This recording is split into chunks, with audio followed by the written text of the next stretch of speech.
Zoinks, Jeepers and Jinkies to all you meddling kids out there. I'm Ross. And I'm Alice. And this is the K-Ghoul Scooby Reviews podcast. So, yeah, we're back for episode 2 of K-Ghoul Scooby Reviews, and I would like to extend a heartfelt thank you to all 4 people who tuned into our pilot. I mean, YouTube does say 12 views so far, but, probably 6 of them are us. It's very possible. Yeah, we're a little vain that way, I guess. Anyway. But, or we just forgot our own intro and had to double check. That too. Shh, trade secret. Whatever the case, for anyone who did listen to our pilot, thank you, and we hope you enjoyed our little retrospective on the live-action movies of the early 2000s. So, Alice, if you'd like to take the lead, let's outline what we're going to be talking about today.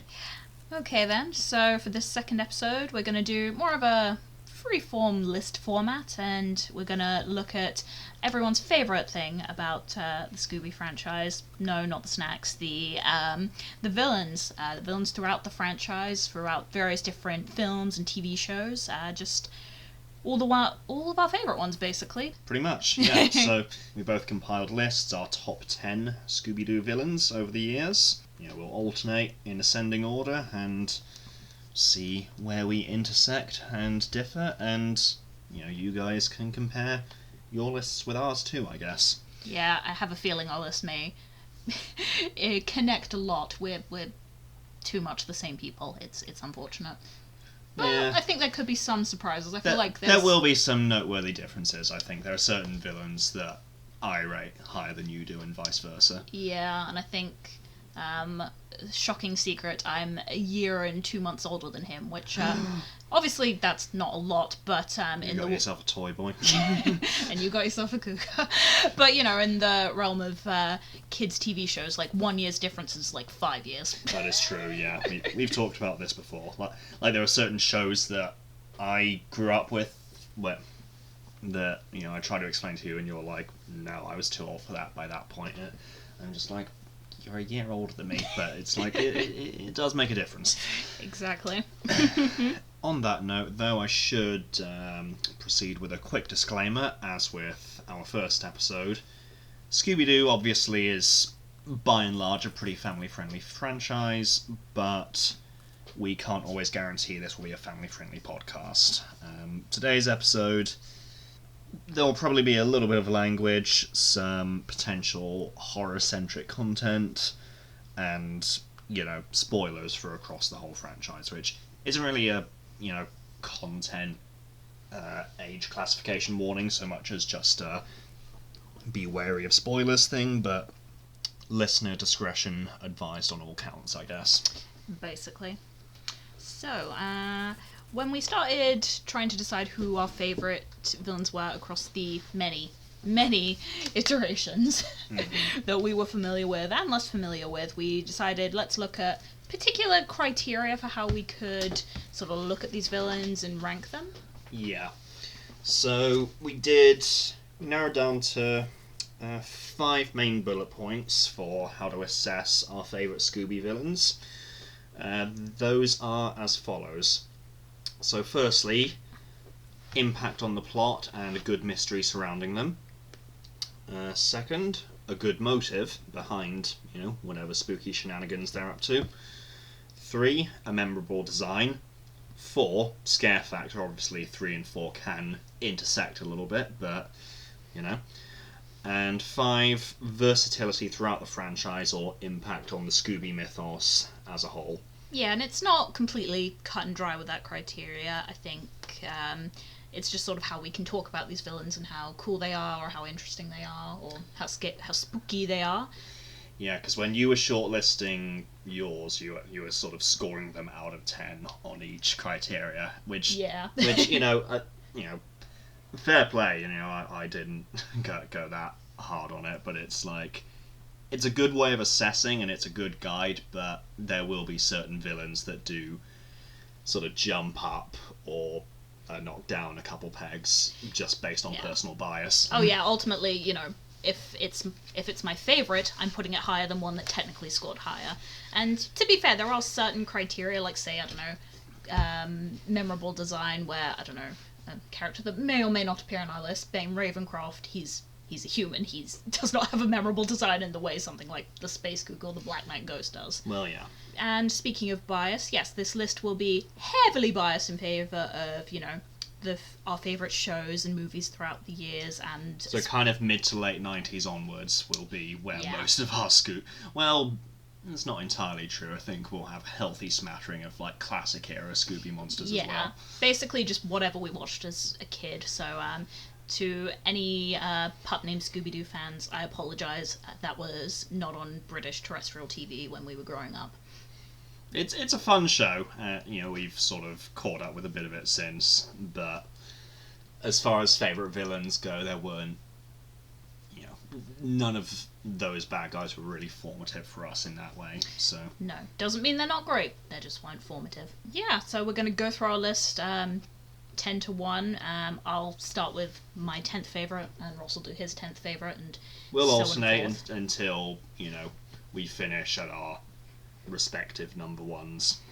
Basically, yeah. So, Alice, who's your 10th favourite Scooby-Doo villain of all time? Well, they're technically a duo. It is Right. Brad Charles and Judy Reeves, sort of various episodes from Scooby-Doo Mystery Incorporated. Yeah, they didn't actually make my list in the end, but they Aw. would be a worthy runner-up. Yeah, I mean, well, I can't say I love Brad and Judy because they're awful. I loathe them, but I love loathing them.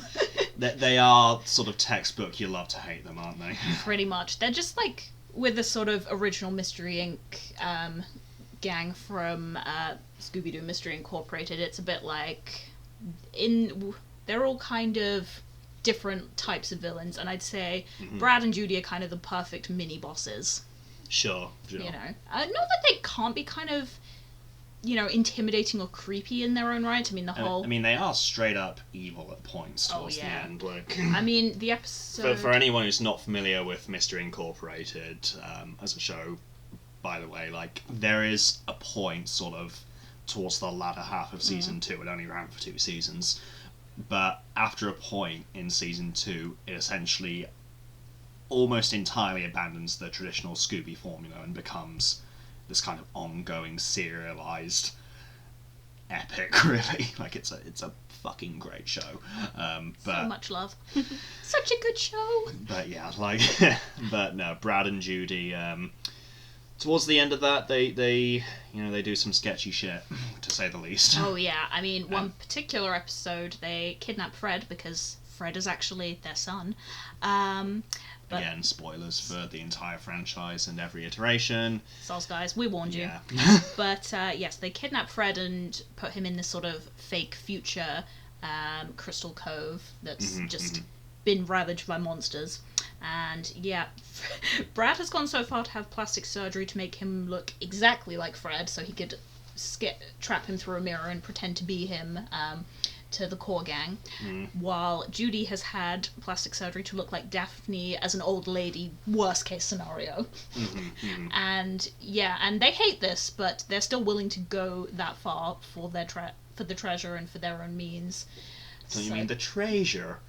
Not if Brad's saying it. But yeah, I hate them so much. Like, every time they're on screen, I'm just like, oh god, you make me sick. Yeah, they do make your skin crawl, don't they? Oh, and it's their constant kind of joined at the hipness that kind of adds an extra insufferable tinge to them. Like every time they go like, thank you, Judy, you're welcome, Brad. It's just, Ugh. shut up. Yes. And in terms of some of the other criteria, there's definitely a good kind of mystery surrounding them. First, it's why did they disappear? And, you know, who are they? What do we know about them? And then as you get to know them more, it's like, ugh, I wish some mysteries had remained unsolved. And, yeah, and good motive. It's a simple motive, but it's a good one. They've just become greedy as shit over time. Pretty much. That's what it boils down to. So yeah, Brad and Judy, my favourite villains who I just loathe. Okay, so that's your number 10. Mine is, well, I'm actually going to shout out my favourite bad guy from What's New Scooby-Doo. Ooh. And that is the Creepy Keeper, or the Lighthouse Keeper, if you prefer. Nice. For a few reasons. One, I remember this episode creeping me out a little bit as a kid, just in terms of his backstory, where we sort of see him die, although not really because kids show. And yeah, just his design is kind of quite intense. He's got kind of this billowy beard and glowing eyes, which are sort of almost kind of mimic the lighthouse light itself in a way. So that's sort of a fun through line. And yeah, he's sort of just a very kind of intimidating figure that way. So design and scare factor are pretty high up there, I would say. And yeah, What's New Scooby-Doo is a show that we both had a lot of fondness for. It was pretty much kind of my Scooby-Doo in the sense that, it was the show that was coming out while I was a kid, and, I would wake up on weekends and watch new episodes, as opposed to just kind of reruns of the classic show, which, to be fair, was also a Scooby gateway in its own way, but I digress. But, What's New, looking back on it now and revisiting a lot of it, not all of the villains are particularly great, but the ones that do stand out are, solid. And the Creepy Keeper, I think, is one of the better ones in terms of a bit more of a twisty plot surrounding them, because yeah, that's true. There's a character introduced earlier in the episode who's sort of a foil to Velma, I guess. One Verona Dempsey, another orange and red bespectacled geeky mystery solving type. Only she's blonde and she has better hair. Yeah. But as we also note, she's also voiced by Greg Griffin, and as you pointed out, I can kind of hear some Azula here. Yeah, a little bit. She turns out to be the one behind the Creepy Keeper, as opposed to the sort of more traditionally creepy Krusty McPete they originally accused. But it's a good twist and a good plot in terms of some good character beats for Velma, because she sort of starts off very jealous, feeling a bit of an inferiority complex, and eventually kind of regains her confidence back when they unmask the Creepy Keeper, and it's Verona behind the mask. Mm-hmm. Yeah, it's just wraps up nicely and sort of throws in some good character beats, and yeah, it's just a solid, fun, creepy villain. I dig it. Also worth noting, they do at one point in the episode, they do the gag that, in hindsight, What's New did a lot, where Scooby dresses in drag to try and seduce the monster. Now, the fact that it worked on the Creepy Keeper for a minute implies that Verona is gay. So, yeah, she really is a parallel to Velma, I guess. Yeah, I mean, not unlike Marcy from Mystery Incorporated, in a more adult timeline, she would be Velma's girlfriend. Yeah, or maybe kind of a love-hate relationship. Yeah. Again, like Marcy. Pretty much. Okay then, so number 9. I think this is one that will be on your list, but will be a lot higher up on yours, and that is the Black Knight Ghost from What a Night for a Night, from OG Scooby-Doo. Number 9, scandalous. I know. It's the Black Knight, come on now. I know, I love the Black Knight. There are just other ghosts that I think look cooler. Now, I will say, the Black Knight Ghost, considering, I suppose officially it was the first episode, who knows what order they originally ran them, but first ever episode they made, there is a pretty solid mystery surrounding it.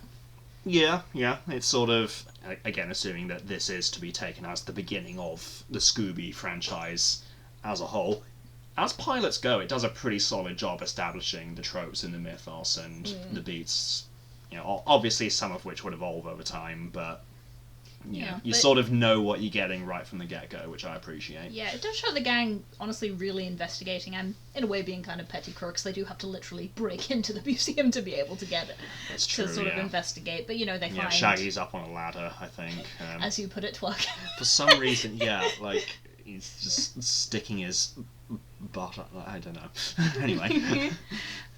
Then, in terms of, motive, yes, it's pure greed, like a lot of the classic Scooby-Doo villains, but, it works. I think it sort of sets up a lot of the tone for the entire show, and, I do like the Black Knight Ghost. I know it sounds like I don't like him that much because I only put him at number 9, but you know.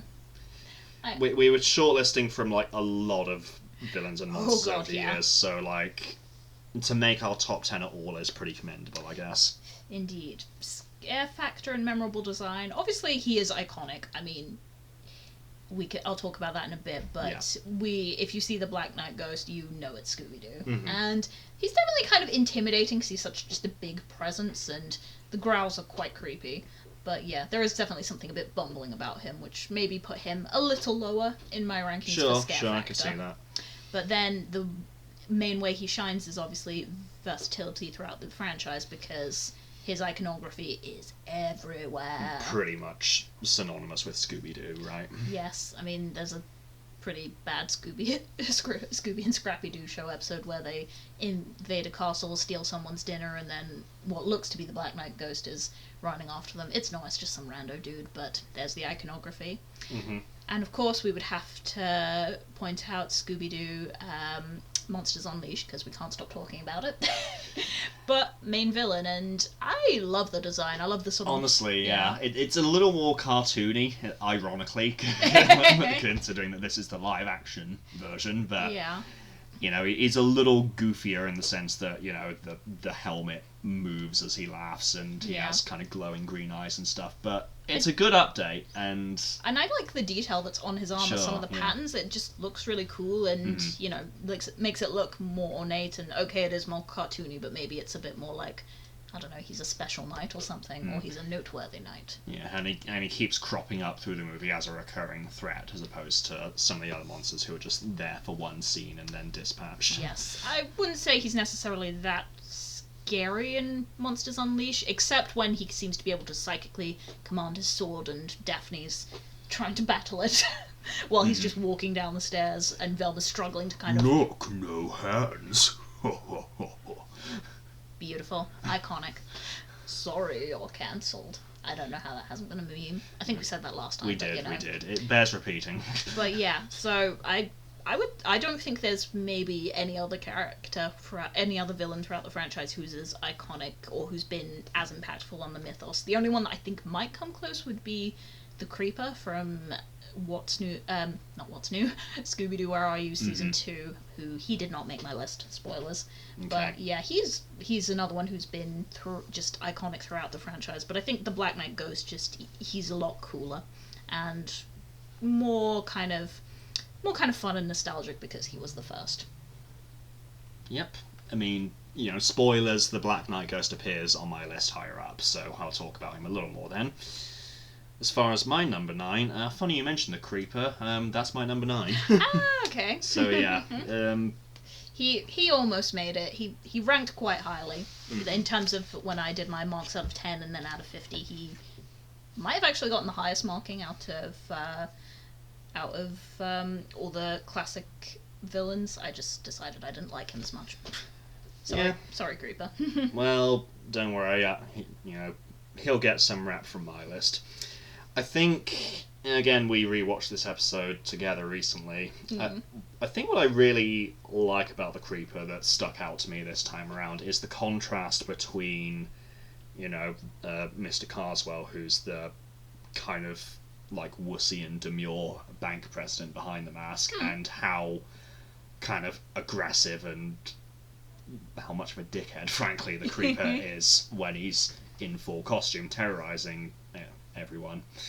It almost comparable to like certain Spider-Man villains. You know, I think about certain ways like, you know, Dr. Octopus has been portrayed, particularly in like the Spectacular Spider-Man cartoon. He's, you know, just a total downtrodden wuss for like the first few episodes he appears in, just as Dr. Octavius, but once the arms get grafted onto him and he becomes Dr. Octopus or Doc Ock, just it's like a switch flips in his head, and you know, he's not as, you know, sort of much of a tragic villain as Alfred Molina's portrayal of him in Spider-Man 2 is, but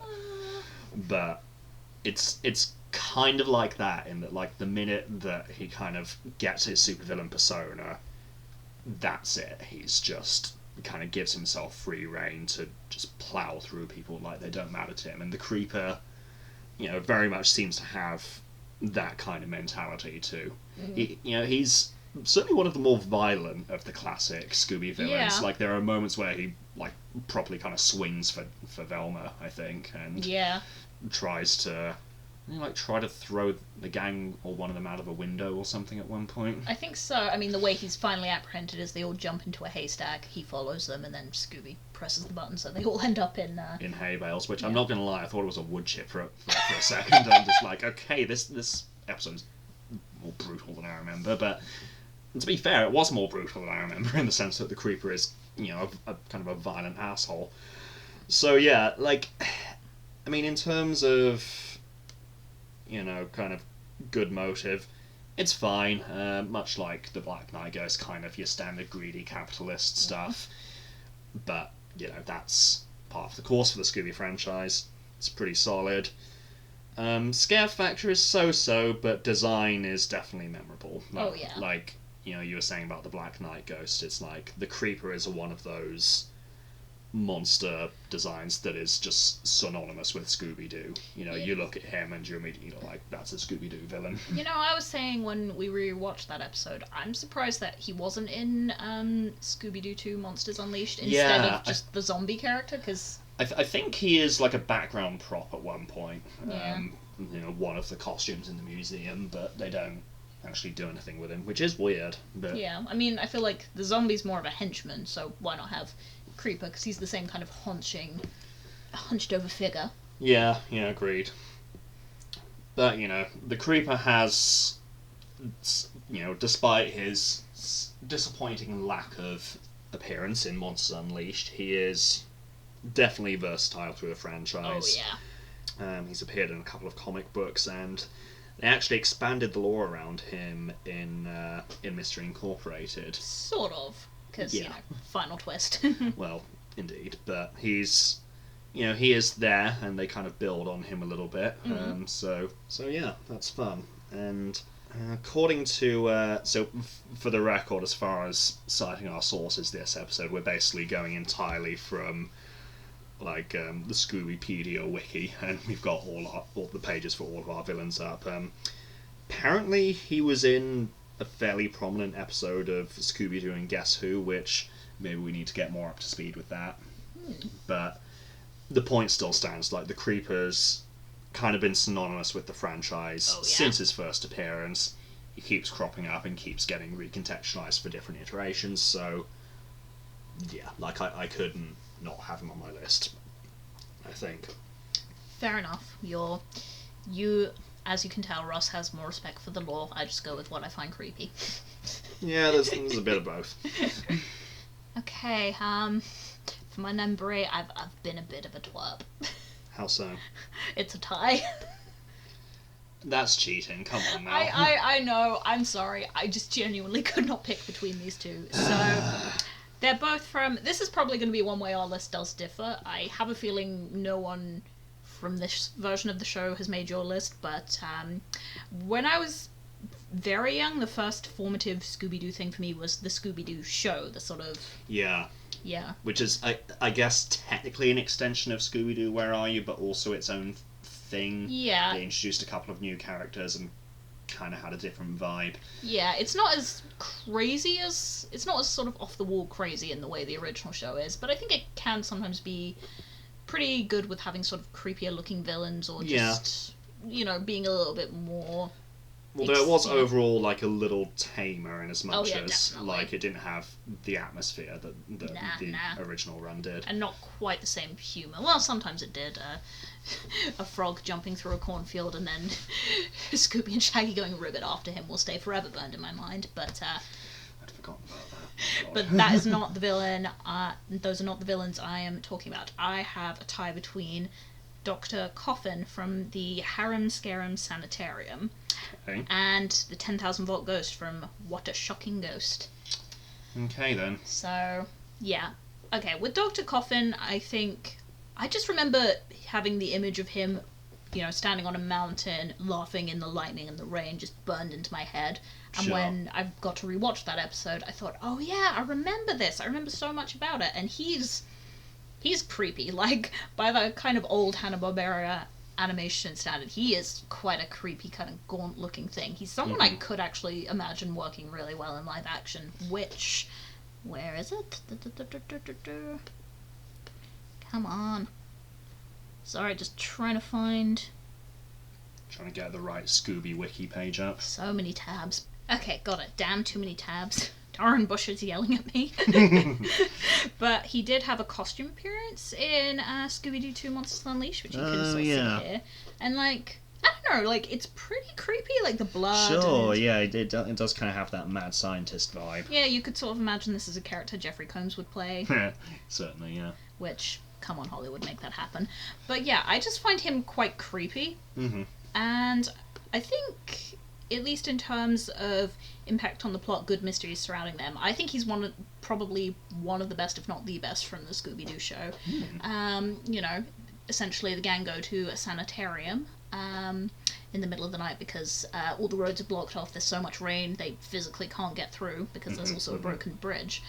And yeah, there's a lot of creepy goings on, and essentially they do some investigating and they think they are these dead bodies that are just lying there, but no, they are actually piles of gold bars with wigs attached to look like dead bodies, which does come in with one of my favourite jokes of Fred being oblivious, Scooby putting on a stylish wig, running into the room. Oh, excuse me, ma'am. Yeah. I mean, I feel like... Yeah, I mean, Fred's always been kind of dumb, but that was like the first instance of him being really oblivious. Is that also the first instance of him not recognising Scooby in drag? Because that's happened a lot since as well. I think so. I think it may be. You know, 'cause obviously the one we immediately think of is in the first live-action movie when Scooby, dressed as Shaggy's quote-unquote grandma, shows up to the airport. You know, you've got to be kidding, says Velma. No one's stupid enough to believe that, says Daphne. Who's the ugly old broad, says Fred. Brilliant. A role... Oh, Freddie Prinze Jr., you delivered that perfectly. But yeah, then there's also sort of ways it ties into border patrol and smuggling, so yeah. I think it's a really cool little mystery. It actually reminds me a little bit of... I was listening to one of my sort of favourite spooky podcasts a couple of weeks ago, which is Let's Get Haunted. Shout out to Nat and Ali, your very entertaining hosts. I recommend Let's Get Haunted for any of our listeners who like kind of paranormal stories, true crime, mythology, that kind of thing. But they did an episode on Alcatraz, and you know, sort of its status as a haunted prison. And yeah, there was one escape. I forget who exactly was involved, but it was like they got sort of actual kind of clumps of human hair and sort of put them on top of kind of mounds of stuff in their beds while they made their escape, so any guards kind of peeking into their cells would just see like a lump under the duvet and a head of hair on the pillow and think they were in there sleeping. So it sort of calls that to mind a little bit. Nice. He also has a Phantom of the Opera moment where he plays an organ to control these vicious guard dogs he has, and they have a very creepy dance number with Scooby, who's also under the hypnosis. Oh yeah. Yeah, I like this episode quite a lot, if you couldn't tell. Yeah, and the organ comes into it, and that's how they find certain clues. So there's some good investigation stuff there. So yeah, it's an episode that I think is very underrated. I mean, in terms of versatility throughout the franchise, he has none, unfortunately. I think you get a background costume, and I've maybe seen the Scooby-Doo Histories Twitter page shout him out a couple times. Thank you guys, you do God's work. But yeah, that's kind of it. But on the other hand, we have the 10,000 volt ghost. So he's cool. The Monsters Unleashed version is better. I'll get to that. But yeah. So yeah, the thing is, I actually, when I was probably about 6 or 7, I remember having a nightmare with him. I think it seemed to be this melodramatic nightmare where I opened a door and he was just there glaring at me. So, it would be pretty spooky for a 6-year-old. Agreed. I'll give you that one. But then, yeah, rewatching it as an adult, no, he's not scary. He's adorable. He's adorable. Looks like a big derpy chicken. It's true. But he's still very memorable design. Like, you cannot fault that. And I think, from what I remember of that episode, it's one of the better ones for atmosphere of the Scooby-Doo show. It is, because they're kind of... They're in a ghost town, basically. Yeah, aren't they like trapped up on a ski resort or something? Well, it's sort of a town that's heavily guarded by snow. Well, it's snowed in anyway. because all the power's been shut off by the ghost, everyone's just abandoned it. You've literally just got a mayor and one other person. Yeah, so it feels appropriately claustrophobic in a sense, in a similar way to something like Alien or any other kind of classically claustrophobic horrors where it's just like they're in one location, they can't get out until they've dealt with this thing. It did also give us Comrade Daphne in her big sort of Soviet snow hat. Yes. And the mystery itself is pretty cool. I mean, I suppose you do get the impression that realistically the supposed man who died and became the 10,000 vote ghost, he's probably behind it, but there's a bit of a twist around who he's working with and what the motive is. The motive, again, it's money because, it's old Scooby-Doo, but yeah, it involves buying out and shutting down a power company and all these other fun stuffs. But one way that he definitely is better than Dr. Coffin is his impact on the mythos and his versatility throughout the franchise, because obviously Monsters Unleashed again. Prominent appearance in Monsters Unleashed. Where he's much legit scarier. Creepy, honestly. Yeah. Wait for me. Yeah, I think I said in our last episode, his design in Monsters Unleashed wouldn't be out of place in a legit horror film. No, I'd agree. Yeah, I think... So, yeah, that boosts him up by a lot of points, and I'm sorry I couldn't choose between them. It's just, I have a lot of nostalgia for the Scooby-Doo show, and those are my two favorite villains. But for kind of different reasons, so it's really hard to pick. I'll forgive you, I guess. You're very generous. Well, for my number 8, I have stuck to one, and that is... I'm going a little further back than you. I'm going with the Ghost Clown from Scooby-Doo, Where Are You? Yes. Bedlam in the Big Top was the episode. That's a great title name. It's great. Now, this guy's noteworthy for being one of the first Scooby villains who was, actually trying to kill the gang. Which, again, late 60s, early 70s kids show, that was sort of unheard of in a lot of ways. But prior to that, you had the Black Knight, you had Captain Cutler, and a couple others who were, certainly had their creepy moments and good mysteries and so on, but they weren't doing, much actual kind of murderous stuff. They were mostly just trying to scare people away. The Ghost Clown, on the other hand, for one thing, his motive is great. It's pure, revenge, really, because he's, Harry the hypnotist, who's the guy behind the Ghost Clown.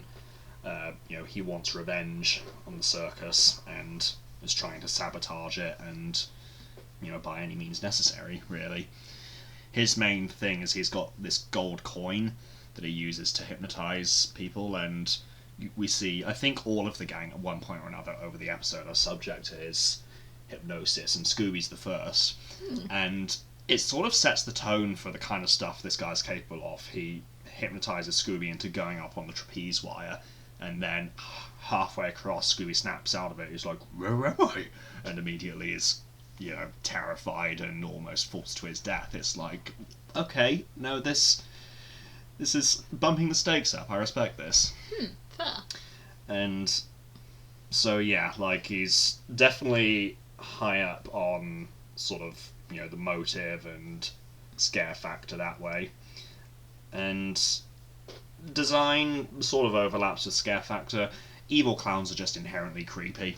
Agreed. I'm not even, I don't even have sort of whatever it is, coulrophobia, the official phobia of clowns, but there's something about clowns that's just not quite right.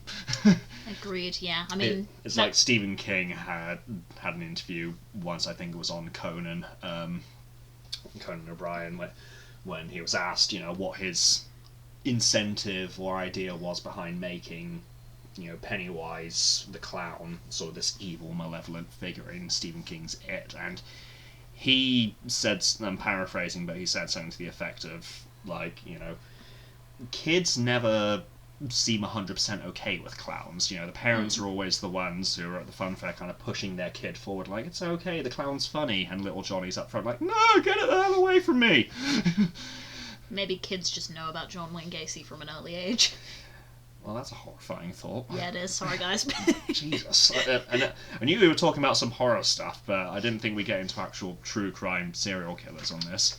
Yeah. If you're listening to this and you're under 18, don't look up John Wayne Gacy. Please. You're going to now, but I need to say that for legal reasons, I guess. But point being, the ghost clown, he's just creepy, and, he's one of the more actively evil Scooby villains, I would argue, at least of the classic run. I gotta be honest, I don't remember this character very well. It's I know I've seen it. Episode's worth a revisit. Yeah, I know I've seen it, and I do remember the hypnosis element, but yeah, I guess, I don't know, just not an episode I've seen that much, but I think I'd argue it's one of the best of sort of the early Ah. Where Are You episodes. Alright, you heard it here, folks. Let's all get better acquainted with... Bedlam in the Big Top. There we go. Still a great name. I like that. May win best name. Best episode name. Yeah, jury's out, though we've got a few good ones to come still. That is Speaking true. of which... So, number 7. My number 7 pick, another classic villain. I've got Captain Cutler, a clue for Scooby-Doo from Scooby-Doo, Where Are You? Second episode they ever did. Yes. I remember that now. He's pretty great. He was shortlisted, didn't quite crack my final list, but he'd be another honourable mention. Yeah. Shit, while I remember, sorry, we'll get back to Captain Cutler in a minute. Another honourable mention, drawing on my number 8 of the Ghost Clown. Shout out to another evil clown from the Scooby-Doo villain canon, a crybaby clown from Mystery Incorporated. Oh! Yeah, he would literally have been like my number 11 spot, so I was very annoyed he didn't make it. I was surprised Mark Hamill didn't have quite the pull this time. No, I mean, look, it's Mark Hamill voicing an evil clown. It's going to be great. Yes. But yeah, he didn't make my list either, unfortunately. he was very close for mine, and he's noteworthy in that he gets away at first. Like, yeah, that's true. In the opening episode of season 2 of Mystery Inc., he doesn't. The gang don't get him at the end. They have to catch him a couple episodes later. And he is sort of an instigating factor in getting the gang back together after they disbanded at the end of season 1. So he's great, but I thought the ghost clown from the classic era just had the edge for being a bit more formative and classic and kind of simple but creepy and raising the stakes early on in the franchise. Anyway, sorry, that was a tangent. You continue with Captain Cutler. How dare you interrupt Captain Cutler? Yeah, there are plenty of good things to say about Captain Cutler. I think the main reason he got to number 7 for me is I just like him. I just find underwater stuff kind of horrifying. The ocean is a terrifying place. Yeah, if you want to scare me, it's the ocean, Salem witch trials, nuclear annihilation. Yeah, that's fair. we overlap on the ocean, certainly. Yep. But yeah, so the image of just the kind of old-style diving suit, very spooky to me, personally. And I kind of... Obviously the way he glows is cool, but I do like the fact that while the rest of the gang is swimming around in their scuba suits, he's able to run underwater. And with quite heavy steps. I guess there must be, like, magnets or something. I think those kind of old-school diving suits would have, like, weighted boots. Yeah. To kind of keep them to the seafloor, which makes sense. But yeah, no, it makes for a striking image. Sometimes a little bit goofy, but well.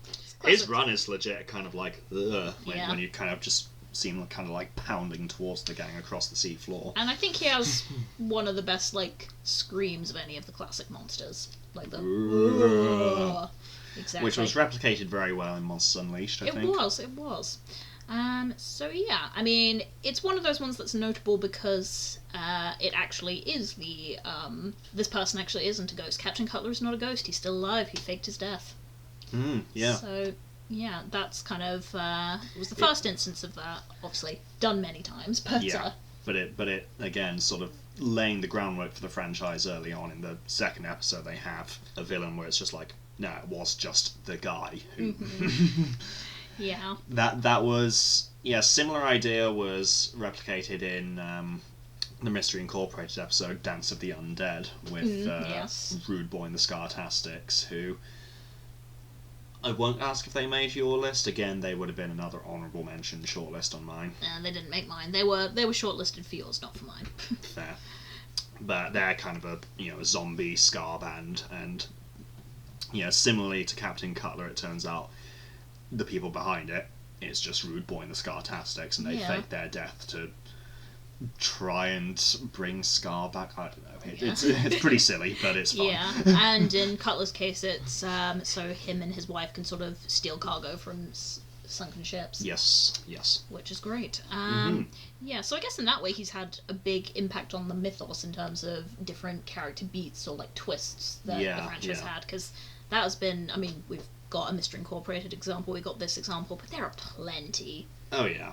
In terms of versatility throughout the franchise, he's definitely another one whose iconography has been around. Obviously, yet again, Monsters Unleashed, because everything must come back to Monsters Unleashed. In James Gunn we trust. Apparently so, yeah. But, I mean, he's been in quite a few Scooby-Doo and Guess Who episodes. Including the one A Haunt of a Million Voices, which I believe is the one with the voice cast. Yes. Which is such a great episode. I enjoyed that one a lot. Yes, and he was the one, it was Grey Griffin dressed up as him. Yeah, Grey was dressed as him. Yes. And, he's had a lot of comic appearances. That does seem to be a recurring thing, like, even if the villain on these Scoobypedia pages, even if they only had their one classic episode, they'll have been in a comic since. Yes, comic or a video game, which would either be Night of a Thousand Frights or the Cyber Chase video game. Yes, Night of a Thousand Frights is a banger, by the way. But yeah, I mean, there's a lot that's cool about Captain Cutler. For me, it's just, I like him. I think he's cool. Yeah, it's simple. He works. He's classic. The second bad guy they faced. Yeah, all fair enough. Why, thank you.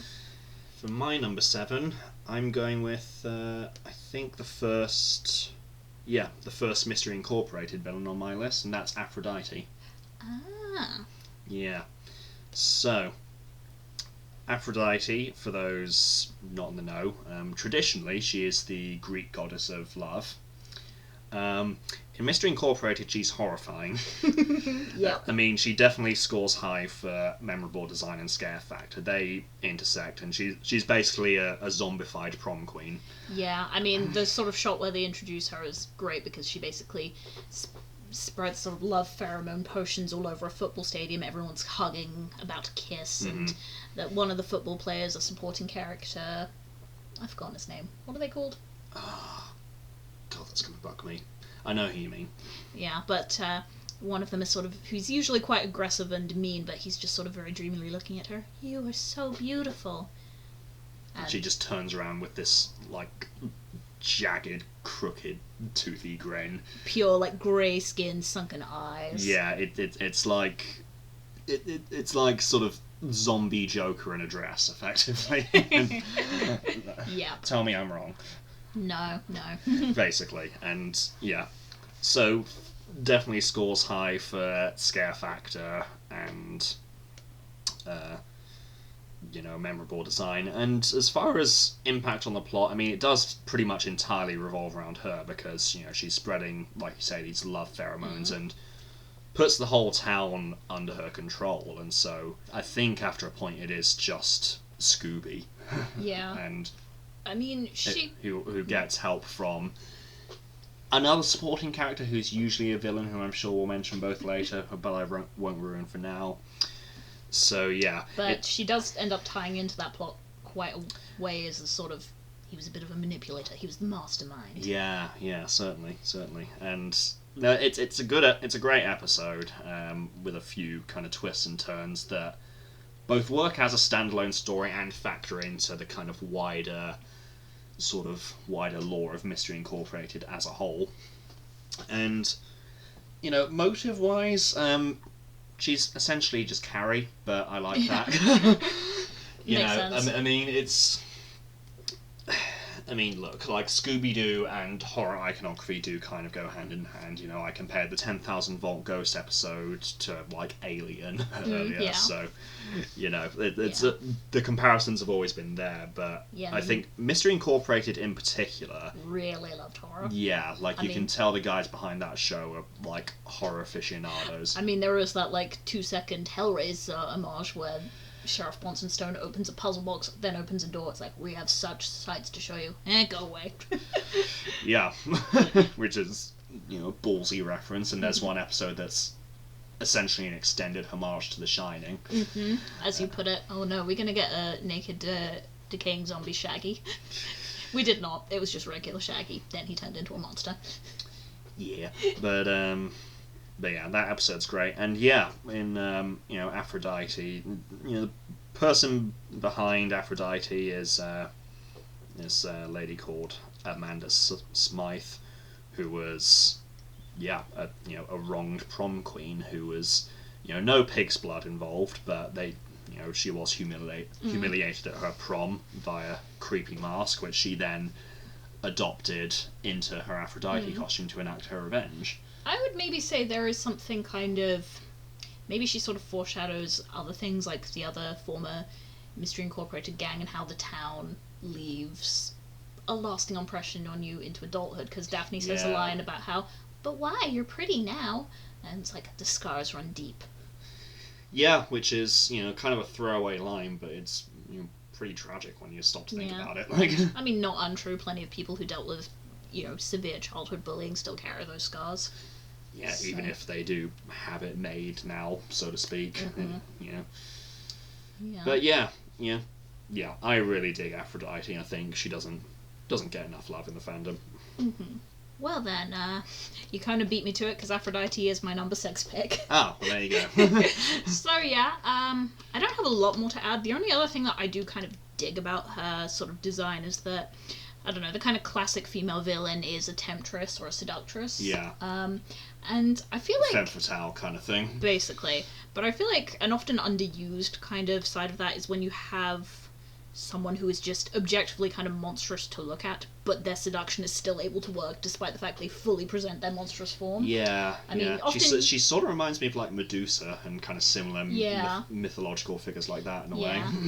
Which is ironic, because Medusa only became Medusa because of the Greek Aphrodite, because she a bitch, really. Hey, there you go. But I mean, you do have a lot of ones where maybe they're able to conceal their form in some way to something that looks more appealing, and then they pull the mask off and it's like, bleh, I'm scary and evil. Mm-hmm. The only other thing I can think of where it's like a seduction almost works is in, not a movie I even love that much, and one you have seen, but you haven't seen, but in Bram Stoker's Dracula, the one directed by Francis Ford Coppola, when they do the Lucy Westenra vampire reveal, she... Usually in the book it's presented like, she's suddenly gone from this innocent sweet girl to this kind of wanton, voluptuous, seductive creature, and all the strapping young men are disgusted by this because it's Victorian England. And they were very prudish back then. But then in the film, they kind of subvert it because she looks horrifying. She looks like a clown monster. Like this kind of weird headdress, she's got this kind of grey-white makeup on, these very red lips. She does There's not look... There's a lot of grey-white makeup in that movie, isn't there? There is, yes. But she does not look appealing, but she kind of goes to her fiancé and says, kiss me and caress me, and the seduction almost works. He has to be jolted awake by the other men there, so it's like, that's the only thing I can really compare it to, but I think that's kind of an underused archetype that's actually pretty clever. Alright. And Aphrodite, she is not appealing to look at all, but because of her intelligence and the chemicals and the resources, powers of manipulation, yeah, she's able to have a whole town under her sway, including people who usually are pretty cut off from love. I mean, I love the bit when Maya Jones and Sheriff Bronson Stone are just dancing in the street. Beautiful. And it did give us Scooby being the only one immune, saying, "Sorry, ugly lady, not feeling it." Which we've quoted to each other many a time. Yes. Also, when Shaggy and Velma are eating food, he explains whatever the hell he gave her that sounded awful, and she's like, "Jinkies, I think I just felt an artery harden." If that's not true love, I don't know what is. But, it's also maybe a good episode in the start of Daphne and Fred's relationship, because, she tries to ask him, does it change anything? No. I don't need to be under influence to care about you. Yeah, it's sort of indirectly contributes to Fred's growth, which is quite sweet. Yeah, we love it when our himbo grows. Okay, Well, for my number 6, I have the spooky space kook from classic era Scooby-Doo. Where Are You? I will say he might be my favourite villain design of the OG era. It's a unique design and it's genuinely creepy. Agreed, yeah. I think, honestly, the only reason he didn't rank a little higher is just because he hasn't appeared in that much since. For some reason. Yeah, again, his costume appears like in the background of the museum in Monsters Unleashed. Why we we both voiced our appreciation for Monsters Unleashed, but god damn it, I would appreciate that movie so much more if we had a live action space kook. Yeah, I mean, I don't know. I feel like his costume would translate to live action pretty Very well. Very well. Yeah. It would just be hard to make. I don't know. Maybe they didn't have the budget to make something that would look good. But who knows? Who knows? But James Gunn, why? But he's had a couple of other background appearances. He was another costume they were giving away in Curse of the 13th Ghost, and he's appeared in a couple of comics. But really, it's just sort of his one episode in the classic series. But saying that, we were sort of obviously. Versatility throughout the franchise and impact on the mythos is one of the things we're assessing on, which generally we're kind of measuring by like how frequently villains pop up again, if they translate through multiple iterations, etc. But on the flip side, a case could be made for the Space Kook in that he was only really in the one episode. He hasn't been adapted much since. But most of the Scooby fandom loves him. Yeah, it's not canon, it's fanon. Basically. And I think, again, we were talking about the 10,000 Volt Ghost episode earlier in terms of just a very kind of, like, tight, claustrophobic setting. Yeah. The Space Kook episode is definitely another example of that. It's all in this abandoned airfield, and the sound design is great, like that kind of like eerie kind of feedback noise his spacecraft makes, and his kind of his creepy laugh. Yeah, I mean, Captain Cutler for me has the best like scream, but that's just the best noise. And I think he is also one of the best villains, and by extension that episode is one of the best episodes of the classic run for balancing humour and horror. Oh yeah, definitely. I mean because for all of the creepy trappings and scary iconography and legit kind of jump scares of the Space Kook from time to time, like there's the bit where Scooby goes to catch some Scooby snacks mid-air, he stretches his neck out, the Space Kook's hand catches them, Scooby looks up and it's just kind of a crash zoom on the Space Kook's helmet as he does his laugh. It's like, ugh, that's a legit kind of horror movie jump scare there. For all of that, it also has some of the funniest and most referenced moments in the classic series. The gag with the door and the key, and Scooby and Shaggy jumping out of the window to get the key to jump back in to unlock the door to get out. It's so stupid, but I love it. Agreed. That is possibly the funniest moment in any Scooby-Doo iteration. It would definitely make the top 5. It's a bold claim, but it's up there for sure. Definitely make the top 5, I think. But yeah, I guess there's not much else to say about the Space Kook. He is just, despite not being used very much, he is very iconic. He's a much beloved monster, and I think, is that a song? I feel like that's a song. Much beloved monster. Or My Beloved Monster or something. I feel like it was on the Shrek soundtrack. Anyway, anyone who knows who sang that, let us know. I think it might have been Eels. Whatever. But yeah, the Space Kook, despite not being used very much, he has been quite versatile in his own way, just in the sense that everyone remembers him. And I think he's the subject of one of the more tonally balanced episodes in the Scooby canon. And yeah, we're now on to the big boys, and girls potentially too, and various non-binary monsters. So yeah, the top 5. Alice, why don't you kick us off? Who's your 5th favourite Scooby villain? Well, you did it again, Ross. It is the Space Kook. God damn it. okay. I really hope this doesn't keep happening. But there's a chance it might, but we'll see. It is us, unfortunately. Yeah, I don't have a lot else to add. The only thing that I think is kind of cool when it comes to the mystery is it is sort of an episode where Fred, Daphne, and Velma are at a bit of a loss. Like, Yeah. Fred gets captured and suspended in the air for a while, and Velma doesn't know how to bring him down because engineering's not my speciality. And then Fred's just hanging there by his belt from a meat hook and says he feels like a piece of meat because he's a fucking snack. What? Who said that? Yeah, but yeah, it ends up being kind of Scooby and Shaggy doing the main bulk of detection. I mean, Yeah, which is usually fun. in their own way. Like, you know, they go to a fridge and and Scooby ends up eating a full roast chicken, and some other fresh meals. And Yeah, and Shaggy's obviously a bit pissed off, but then kind of goes, "Oh, wait a minute, why would a ghost keep around fresh chicken?" Yeah, why would there be fresh chicken in an abandoned airstrip? So, yeah, and, you know, they're the ones who end up capturing him and, you know, working out some of the sound thing. What's it? The radio waves. radio waves that he uses to transport the sound and all that stuff. So, yeah, you know, in a way, maybe it's a little bit, for younger kids, it could be kind of a fun thing because I feel like when you're younger, Daphne, Fred, and Velma are a bit more like, they're like your older brother and sister. Yeah. Whereas, like, Scooby Shaggy and Shaggy... and Scooby are the ones you relate to more directly. So it's a bit like, hey, you can solve this mystery too. Yeah. No, that's cute. I like that. Yeah. Well, who's your number 5? My number 5 is, so we're getting into the movies now, and Ooh. this is Ben Ravencroft from Scooby-Doo and the Witch's Ghost. Please tell me he's not your number 4. Your look indicates he might be. Okay. This is getting weird. We didn't plan this, we promise.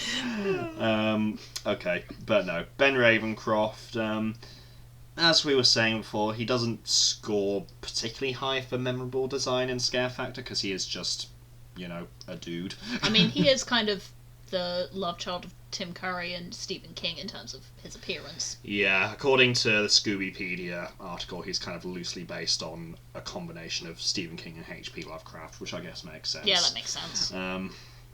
He didn't seem racist like H.P. Lovecraft, so... Yeah, I don't know, were there any non-white people in that town? Luna. Luna from the Hex Girls, that's true, I guess. Let's not go down this train of thought. Lovecraft, phenomenal writer, shitty racist human, let's leave it at that anyway. Yeah. But yeah, Ben Ravencroft, like, I mean, I guess he scores a little higher on scare factor than he does design, just because that's the power of Tim Curry's voice. This isn't one of your silly little mysteries. You can't solve me so easily. Oh, you'll love my toxic love. Okay, let's not turn this into a musical podcast. The only man who can make sentient pollution sexy. Anyway. But yeah, I mean, he's sort of a twist villain in a way, you know. You kind of... Initially, he's sort of the main ally to the gang. Yeah. In as much as, you know, he wants their help. They're kind of unravelling, you know, the mystery of Sarah Ravencroft. Yeah, I mean, I don't know about you. I think I was a little bit older when I first watched Scooby-Doo and the Witch's Ghost. I was probably like 8. I think as a younger kid, I genuinely didn't really... I don't know, I was genuinely quite surprised, because there is something, it's partly with Tim Curry's performance, but there is something very inviting and friendly about him. He really is sort of like lulling you into a state of security. Yeah. Yeah, no, agreed. Yeah, and again, like, I think part of that comes with, you know, the setting. It's quite this kind of cozy New England town, and, you know, obviously witchy things start happening, and then it turns out, no, he's planning to do some, like, freaky eldritch shit with Sarah's spell book, and he's a warlock. Yes. And... Or a wannabe warlock, as... probably not as powerful as he would like, you know, thou's not a Wiccan, only a pure spirit can send me back. Or something like that, yeah. Yeah, I mean, I guess you'll talk more about Ben Ravencroft at length in a minute, but yeah, he's just solid. He's just a very kind of... like, I guess it's sort of like the arc of the story is, like, very much attached to the villain in that sense, because, you know, as you say, lulled into a false sense of security, and then when they catch the fake witch's ghost, you think like, oh, that's it, they caught the bad guy, but then, oh, nope. Plot twist. Real magic is happening, and it's some dark otherworldly stuff, and Ben's gonna lead it, and it sort of turns Thorn, the leader of the Hex Girls, into kind of a soft protagonist for the finale of the story, which is quite fun. Yes. But I mean, we all love Thorn. We do. I dressed up as her for Halloween this year, so that should tell you all you need to know. Alright, so Ben's your number 4, isn't he? He is. Yeah, as I was saying, he really does lull you into a false sense of security, and there is something very, I think the Witch's Ghost version of Velma is one of my favourites. There is that level of she's quite sort of adorable sweet. fangirl Velma is underrated. Yes, and I can definitely relate, so there is Any something... particular authors? Probably not authors. But, like, if you ever met James Masters. Yes, Sultan. I know. But, if I ever met Margot Robbie. Also, yes. 2 blonde psychopaths. Thanks. The characters, not the actors. Okay. Yeah, but... I thought you were talking about me. But yeah, there is definitely something kind of creepy about, the... don't meet your heroes, I suppose. Sure. Yes. But yeah, there is... I think Tim Curry just overall, he gives a great performance. Even by Tim Curry voice acting standards, he's fantastic in this movie. And, and he kind of invites everyone, like when the Hex Girls first see him, they kind of fangirl themselves in a bit more of a cool, keeping it cool way than Velma. They relate to him, he has that kind of draw and gravitas, and then, he's gonna screw you over anyway, his loyal followers don't come off easy. Certainly don't. Yes, and, I suppose maybe in terms of impact on the mythos, in a way he was kind of one of the first, well, okay, they're all human villains because it's always a guy in a mask. Yeah. But, here's actually a human man who doesn't have any kind of, disguise. monstrous blood or disguise. Well, he has a disguise in as much as his, like, endearing public persona. But, yes, true. But... I know what you mean. Like, he doesn't have a traditionally spooky disguise. He's just a deceptive bastard. Yeah. So, and I feel like in Supernatural-esque shows, I'm always partial to when they finally bring us a human villain. It's one reason why I rate Buffy season 6 higher than some fans. Yeah, I'll back you on that one. Season 6 is underrated in a lot of ways. Not perfect by any means, but underrated. So, yeah, I think that's another reason I do really like Ben Ravencroft, and just the motive of, I want the power, and I want to connect back to my family lineage to get that power, which is, I don't know, it's interesting. Usually when you have lineage in witchcraft, it's usually a bit more positive and, historical and... Well, I suppose partly that's because it usually tends to be in some kind of girl power media, which not really that. Well, to be fair, that's sort of how Thorne's able to help in that's the end. That's true, yeah. Because she's, like, a part Wiccan or something, which I'm fairly sure that's not how witchcraft blood works, but whatever. Like, it's nice. It kind of, sort of presents 2 sides of the same coin in the end for the, like, Ravencroft, who's kind of drunk on power, and Thorne, who's like, I got this thing, okay, let me use it to help people and stop this madman. Basically, yeah. But yeah, just a very solid villain, and Tim Curry, we love you. Alrighty, so my number 4, told you he'd be back, the Black Knight Ghost. I mean... Finally one I spoke about before you. Yeah. But it wasn't one after the other, so everyone's probably forgotten what I talked about. Yeah, we'll see. Including me, I can't remember what I said.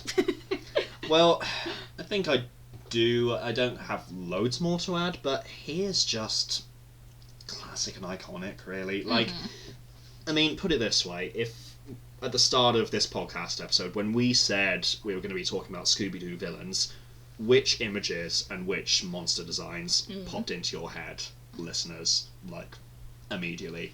If I take a guess, it's probably, like, the Black Knight Ghost, the Giggling Green Ghosts, Charlie the Robot, another worthy runner-up, by the way. But like, there's room for a few more. But the Black Knight Ghost is, in particular, is one of those designs, one of those monsters, who is just inseparable from the franchise. Like, his design and his whole vibe is kind of just attached to the Scooby mythos that way. Yes. You know, he was the first monster they ever faced. It's a bit like, he is kind of to the Scooby franchise what, like, you know, the Joker is to Batman, or like the Master is to Buffy, in a way. It's just like probably one of the first things you'll think of when you think of villains of that respective property. Agreed. Yeah. And yeah, I guess as far as, I mean, let me double check his Scoobypedia page. Yep, he's in, you know, his classic episode, handful of comics. He was a boss. I think he was the first boss, actually, in the Night of 100 Frights video game. Okay. Which also features Tim Curry, by the way. He's the sort of final mastermind, big boss behind everything. Excellent. Which is quite fun. Obviously, in Monsters Unleashed, we talked about that at length, and you know, I like that. I guess across sort of all of his iterations, there are variations in his design and how he's portrayed, but you always recognise him. Like, it never deviates too far, and you know, it's like with the original episodes, it's just kind of a fairly classic suit of armour with some glaring yellow eyes behind the visor. His Monsters Unleashed design, he's kind of surrounded in this green mist and looks a bit more kind of mystical. Yeah, but you know, he can cause some damage. He's pretty destructive by virtue of being, you know, made of metal. And you know, when he's jousting Fred in the climax of Monsters Unleashed, it's a legitimately kind of intense sequence at points. And you know, despite his more kind of goofy idiosyncrasies, he's always been just a very towering, intimidating presence, and just his shadow is figuratively and literally cast over Scooby-Doo in many ways. Yeah, I guess if there are any noteworthy gaps in our research on the Black Knight, let us know, but I think we've both talked about him at length at this point. Okay, we're into the top 3 now, and for my third pick... I have a feeling they're going to be the same 3, just in a slightly different order. There's a good chance, but for this one I am very happy that I got to it before you. Okay, go on. Me prefer Freak of Crystal Cove. Yeah, the Freak's great. Yes, I love the Freak. You know, obviously we have kind of... There are two versions. Yeah, 2 iterations of it. So, first one we have... Potentially more, but there are 2 main ones. Well, in Mystery Incorporated, 2 main ones. So we have, in his first episode, All Fear the Freak, he's kind of more this spindly, creepy looking thing. He has this kind of colonial era outfit, but purple. And he creeps me out a lot in there, especially in his first line. And he's great. But then we also have Nightmare in Red, which I think is both of our favourite episodes from Mystery Incorporated. Is it our mutual favourite? It's my favourite episode of the series. Yeah, it's my favourite too. It's my favourite. Where he's a lot more beast mode, and he's less creepy, but he's definitely scary and intimidating, and kind of imposing the same way that the Black Knight is. Yes. In many ways. Yeah, and I mean, I also have a soft spot for Nightmare in Red because it has a lot of Twin Peaks homage, and I love Twin Peaks, so... Yes, I still need to watch. Alice will be getting me on Twin Peaks in the new year, so don't none of you panic. Yeah, but when you see it, you'll be like, oh yeah, that's like Scooby-Doo Mystery Incorporated.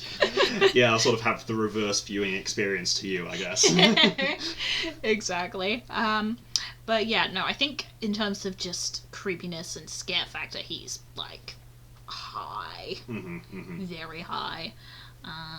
In both cases, there's a good mystery surrounding them, and you know, kind of in a way, in both cases, it's like people draw on the Freak's imagery and iconography for the same reason. It's because, you know, it's to do with the town and, you know, what they want to get out of the town. Yeah, it is. I mean, you know, Crystal Cove is... I think Crystal Cove was a For Mystery Incorporated creation, because from everything kind of pup named Scooby-Doo onwards, I think Coolsville has been the main town where all the Scooby shenanigans take place, but Crystal Cove, it was sort of an entirely new, original setting, the purpose of that being to create this whole mystery and lore surrounding it, and to eventually make you realise piece by piece, like, yeah, this town's cursed as shit, and there's a hidden evil. treasure. Yeah, hidden treasure, and just an ancient, like, Lovecraftian evil lurking below the surface, which we'll get to. But so with the first episode, All Fear the Freak, it turns out it is Mayor Jones, Fred's first episode the Freak appears in, not first episode of the series. But yes. Finale of season 1, in fact. Yes. But yes, it turns out it is Mayor Jones, Fred's father. But Fred's adopted father. As we find out, Fred's adoptive father.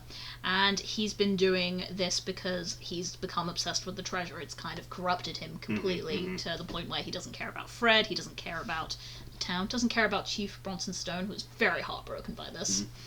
Though Mayor Jones, he does get a little bit of a redemption moment in Nightmare He does, Red, yes. which is genuinely lovely. Meanwhile, which also coincides with the motive of the one behind it in Nightmare in Red, it is the conquistadors, because essentially a bit of colonialism imagery in that he's a ghost, but he's haunted by the atrocities he committed in search for the treasure and all the innocents he killed, and he's created the monster because he doesn't want to ever be set free from his own imposed hell. He's kind of committed himself to perpetual kind of purgatory in a way, which is or purgatory or hell, they're kind of linked and close, but it's children's show, by the way. Children's show, yes. And then memorable design in both cases, very memorable. No, in different ways, but they both do the job for their respective episodes. One creepy and spindly, one beast mode, horrifying, gonna rip you in half. Yep. And both scary in different ways. And then, I guess in terms of, I'd say like a lot of Mystery Incorporated characters, not really all that impactful on the overall Scooby mythos, but very impactful for that show in particular. Yeah. Certainly. Which is great because he's great, and if anything references Twin Peaks, I automatically love it like 10% more. For my number 3, I'm going with another Mystery Incorporated bad guy, and that is Professor Pericles. Now, I will say Professor Pericles and number 2 on my list, which you probably guessed who it is, but they're kind of interchangeable, but we'll get to number 2. But Pericles is great, and for all intents and purposes, he's the main big bad of Mystery Incorporated. Oh, yeah. And that story as a whole. Yeah. I mean, well, firstly, they made a parrot terrifying. They really did. I mean, the wonderful voice work of Udo Kier certainly helps. Yes. But, just the way he's drawn, he's got, this really gnarly scar and these really, furrowed eyebrows, and he's just kind of glaring over his beak the entire time. He's just, creeps you out, and...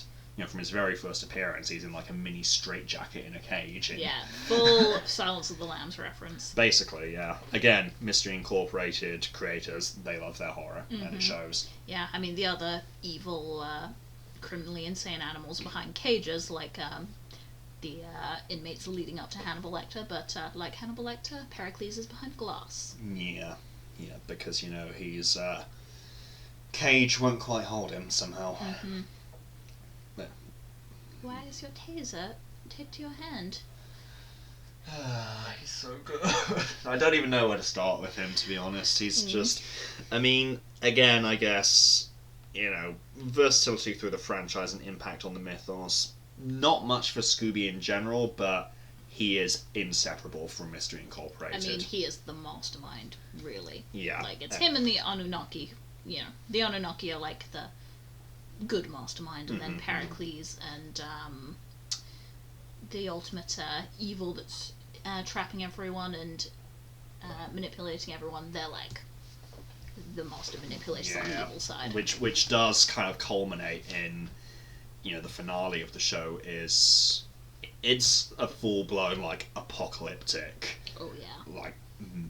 madness. Like I was alluding to Lovecraftian and Eldritch shit. It honestly is, like, again, spoilers for all of this, but, like, Pericles eventually is sort of taken over by the evil entity and becomes this kind of Cthulhu-esque beast, and it's just horrifying. But, like, prior to that, it's sort of, I'm sort of getting ahead of myself here because there's just too much to talk about with him, and I'm also trying to leave some stuff kind of so that anyone who hasn't checked out the show can, without having everything spoiled. But it's, I mean, as far as motive goes, like, again, it ties into the lore and sort of the multiple generations of mystery solvers that we learn have existed over the years. Yeah, it's like... But he's sort of, it's partially revenge and partially power. Lust for power, partially just he's evil after a point. Yeah. I feel like, I mean, there's kind of... I think he's more nuanced than he's given credit for. Oh, yeah. Like it's very easy to look at him and go, creepy evil bird, but it's like, no, he's got... he has been wronged by plenty of people, and even got his scar from, the original freak of Crystal Cove, Mayor Jones, and yeah, there's just a lot to him, and I imagine you're going to talk about him in a moment too, so we can build on that. I feel like I haven't really done him justice, but it's difficult to know where to start. Yeah. Hopefully between us we'll be able to give him enough justice. So, on that note, would it be fair to have a guess that Pericles is your number 2? No, he is not. Ooh. Okay. My number 2 is Lena and Simone from Scooby-Doo on Zombie Island. Interesting. I will say it was very close. If I'd decided it on a different day, Lena and Simone easily could have become number 1, because they are the villains of my childhood. I can't even count how many times I watched Scooby-Doo on Zombie Island. Good chance it's my most watched movie ever, but... yeah, fair enough. But yes, no, Lena and Simone, they're just perfect. I mean, I was talking about with Aphrodite, there's something creepy about, a seductress that can be seductive while looking monstrous. That is not Lena and Simone. They are inviting and kind and, seductive in very traditional ways. They kind of just... Not overtly sexy, necessarily, although they are... A little flirty, in Lena's case, towards Fred. Yeah, but there's nothing kind of, particularly voluptuous or about how they're drawn or framed. It's all kind of, a little bit of a Susie Homemaker aesthetic. No, but there is a level that they kind of manipulate the gang in ways that work for them. Shaggy and Scooby, it's food. Because obviously. Fred, it's like, hey, Lena's pretty cute. Yes, yeah, Let's be honest, it's probably, hey, Lena's pretty cute for Velma too. Yeah, I feel like maybe she's more of a Simone woman. I'll take your word for it. Whereas with Daphne, it's kind of playing into... Well, with Fred, I'd say playing into his ego, because he's just... very like, there's no way there's anything actually supernatural. Let me come in and show you how. In Velma's case, it's a bit more, how could, there's a mystery here, what is it? And then in Daphne's case, it's preying into her ego of one, and, her kind of fixation on wanting to find a real ghost. Yeah, so they definitely prey on all of their weaknesses, which is just great. And, and in terms of, like, being... Their motive is both terrifying and tragic, which I love. Yeah. Because, it wasn't originally about power or, it was about revenge and about vengeance. A very justified revenge. Yes. I mean, it's often said about the zombies in, they are the good guys, but not originally. Yeah, because it comes in cycles, doesn't it? It is almost a violence begets violence, hate begets hate situation, isn't it? Because the pirates wronged Lena and Simone and their people, who in turn slaughtered the pirates, and pirates come back as, ghosts and zombies, and Yeah, it's sort of like the evil and destruction just kind of perpetuates everyone on that island. It's like that whole spot is just a breeding ground for suffering. Yeah, I mean, they worship to their cat god to become these cat creatures so they can get revenge on Morgan Moonscar, the pirate, and his crew for the injustices they did to her people, to their people, but then they're sort of cursed. So there is like a tragedy of they have to keep going and keep luring strangers to the island. But it stands to reason that after a while they would get drunk off that power and start to enjoy it. Yes, I mean, they live this kind of beautiful, secluded life. They've even, recruited other people. Jacques, the ferry driver. By the way, Jacques also being a werecat. Oh God! That caught me off guard as a kid. I think that was probably my first experience of a jump scare. I remember Definitely it a jump frightening scare. the shit out of me as a child. Yeah. So there's a level of they are tragedy and cruelty, which I love that nuance. I love all these entwining things with them. And definitely a memorable design first as they kind of go in that halfway between humanoid cat before they become furry, and then just the full-blown monster, animalistic monster, which is just very scary. And pretty much. Yeah, I mean, in terms of versatility throughout the franchise, it is kind of confined to that movie. I mean, even the Return to Zombie Island didn't really do anything with... The less said about Return to Zombie Island, the better, frankly. I'm making gagging noise. But in terms of how important they are to the mythos, I mean, it's a level of the classic Scooby formula of meeting the supernatural for the first time, a lot of Scooby media wouldn't exist without that. I mean, Scooby-Doo as a franchise might not have continued had it not been for that movie. Well, that's true, and I'll talk about that more in a minute, but there's a lot to unpack there, I think. Agreed, yeah. But they're the villains of my childhood, and they hold up completely well as a 26-year-old adult who's cynical and watching cartoons to feel things again. Yeah, I'm in this picture and I don't like it. I'm 25, but it's the same difference. Okay, so who is your number 2? So my number 2 is the Freak. Freak of Crystal Cove. Now, like I said, him and Pericles as the two highlights of Mystery Incorporated, they're sort of interchangeable in many ways. I think I rate the Freak slightly higher because, funnily enough, very similar to what you were saying about Lena and Simone, to me, while Pericles is great for that specific story and that specific series, and kind of, obviously everything revolves around him after a point, the Freak is sort of the perfect meeting point of traditional Scooby tropes and sort of the emphasis on supernatural stuff and mythology and lore that Mystery Incorporated really pushed. The fact that we get 2 iterations of the Freak, one a traditional costumed monster, albeit, or a traditional costume crook even, albeit in pursuit of the ancient treasure that would factor into everything else later. And then the other version of the Freak is like this spectral dream demon. But it's noteworthy that even the spectral dream demon, we still get a traditional Scooby unmasking of him. That's true, Even, within the dreamy supernatural trappings, that they do still trap the Freak and lure him in with Shaggy and Scooby and unmask him, sort of, to reveal the Conquistador. And as you said, there's just a lot of layers and a lot of dark subtext to him, in both iterations of him, really.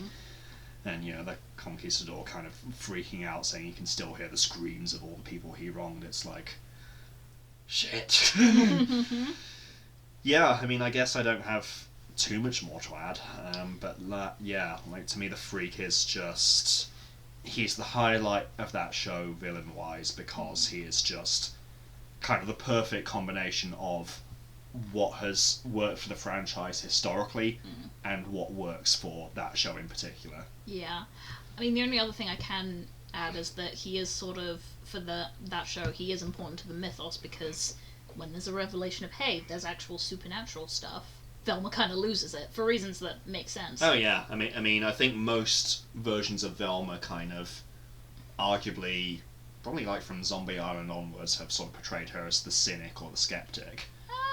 Well, I feel like in Zombie Island she's maybe a bit more like leans towards a rational explanation, but she Right. is willing to explore every option. Fred's the hardcore skeptic. Right, yeah, that that's one, true, but that's true. Everything after that, yeah, she is. She's the skeptic, she's the cynic, in denial of the supernatural almost invariably, and so... In the newer canon it's a little bit annoying, but... Yeah, true. But in Mystery Inc. it's a legit kind of, gut-wrenching character beat when she just sort of goes, I need this to make sense, and just breaks down. And Yeah. it's like, yeah. Yeah, it was fun rewatching Mystery Incorporated episodes, because, it's like, as you were saying, Lillard's the one known for being, an actor in live-action stuff. He's maybe the one we'd think of as being an actor, but then it's like, oh god, Frank Welker's bringing the emotion here. And I'm like, Mindy Cohn's bringing the emotion here. And you know what, yeah, shout out to Grey Griffin. She's, with Daphne kind of being the voice of reason in that show, some of moments there are, like, genuinely touching. Agreed, yep. Shout out to all of them. We love all of them. Well, yeah, that is true. But yeah, Freak of Crystal Cove, villain-wise, best thing about Mystery Incorporated for my money. Well, I may disagree, but I think you guessed that already. Yep. And yes. By process of elimination, I guess, that means Pericles is your number one. He is. It was a That's hard fair, choice. that's fair. It was such a hard choice. Between, as I said, like, if I'd put my final list together tomorrow instead of today, Lena and Simone easily could have come out on top with Pericles at number 2, but the more I thought about it, the more I'm just like, I just love Pericles. He's, he's a very different villain to other ones, because for one thing, he's a master manipulator on kind of a scale that we've never really seen in everyone. Usually it's like, you take Lena and Simone and Ben Ravencroft. They have a grand plan, but it's something very personal and very specific.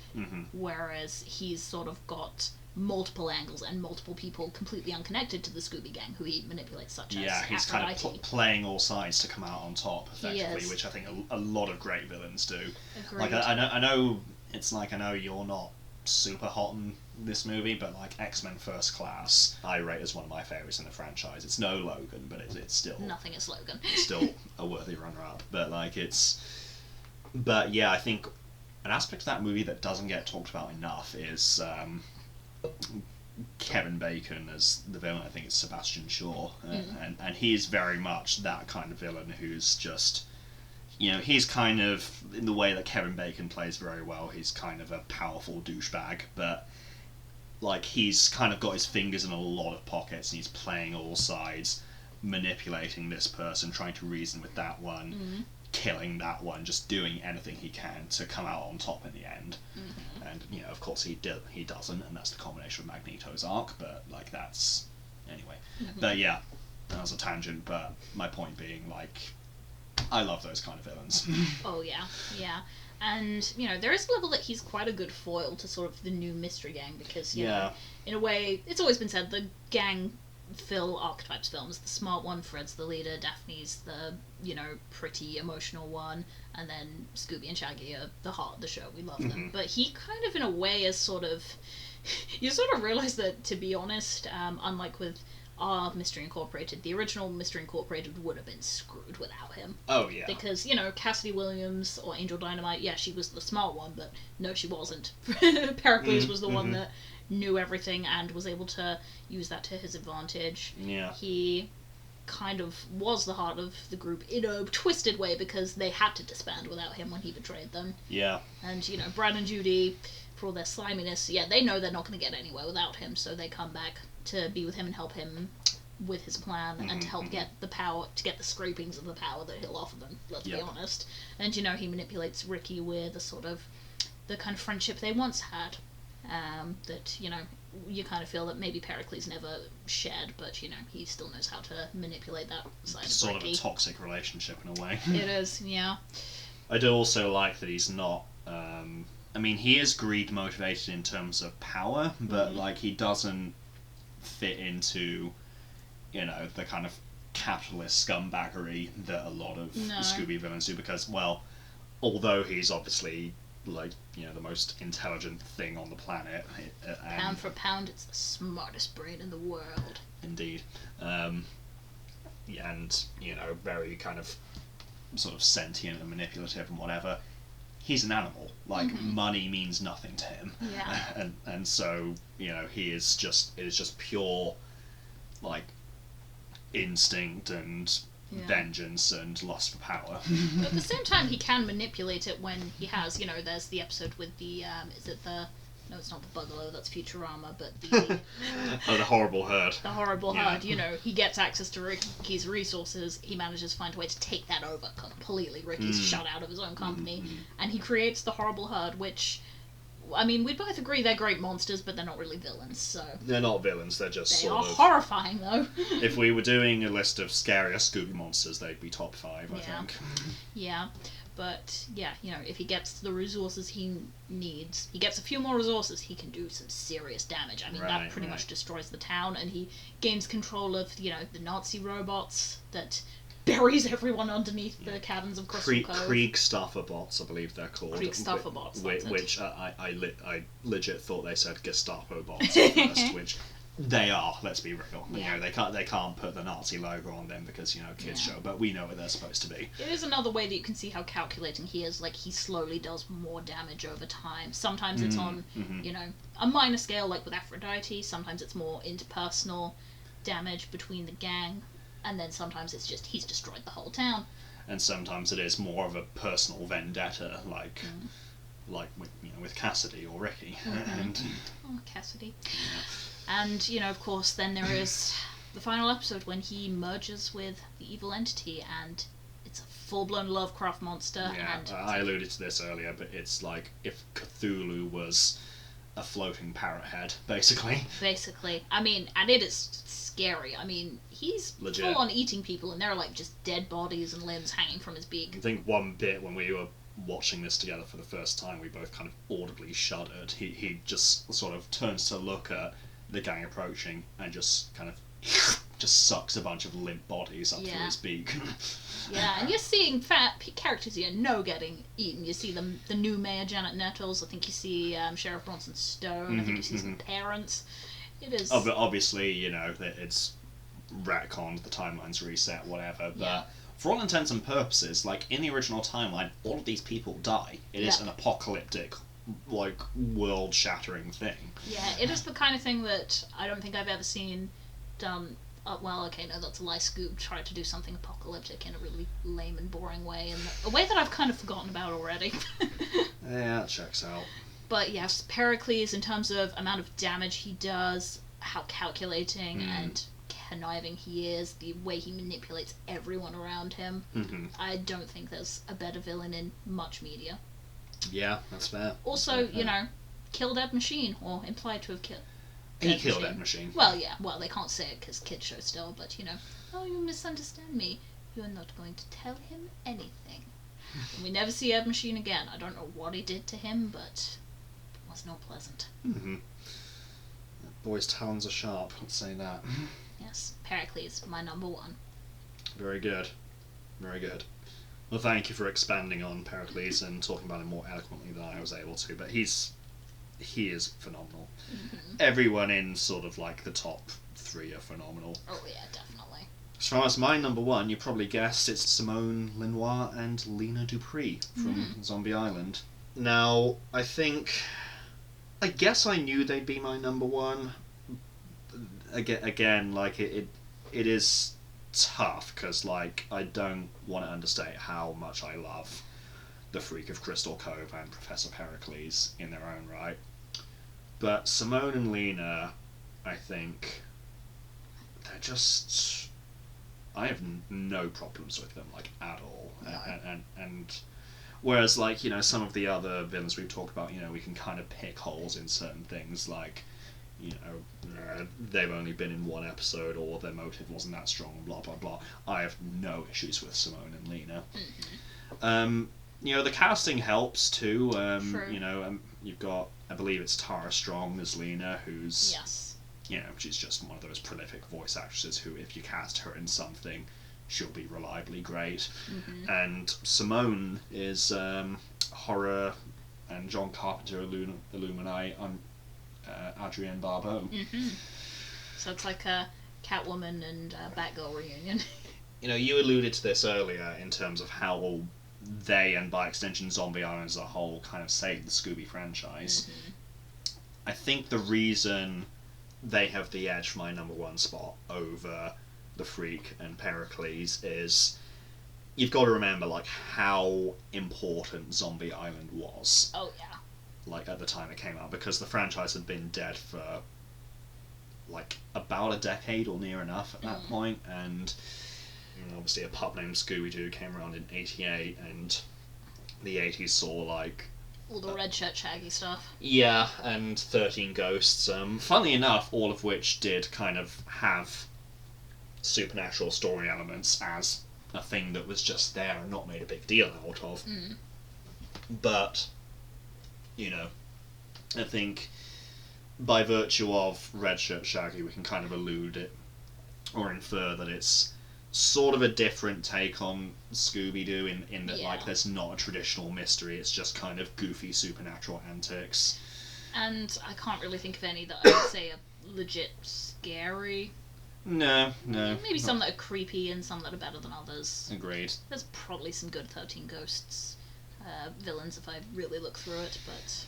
I'm not in a rush to rewatch 13 Ghosts, that show is a hot mess. Zombie Island...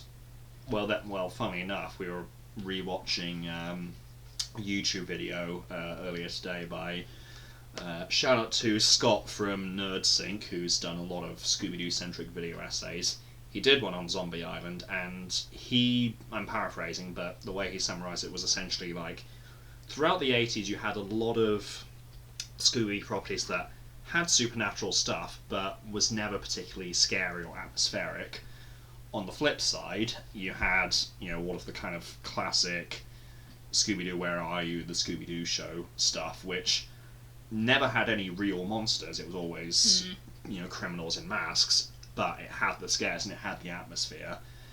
Zombie Island was the first time those two things met. Yes. There were real monsters, and it was scary, and it had the horror iconography and the atmosphere, and...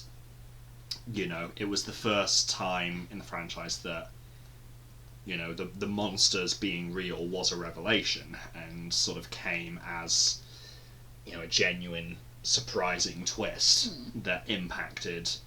And again, it was, as I alluded to earlier, the franchise had kind of been dead in the water for a while, and this just kick-started life back into it, and... most subsequent Scooby-Doo media would not exist without Zombie Island. Yeah. And, we've sung the praises of Mystery Incorporated. It's our mutual favourite Scooby-Doo property. Without Zombie Island, that show wouldn't be a thing. Oh god, no. And I think Simone and Lena as villains do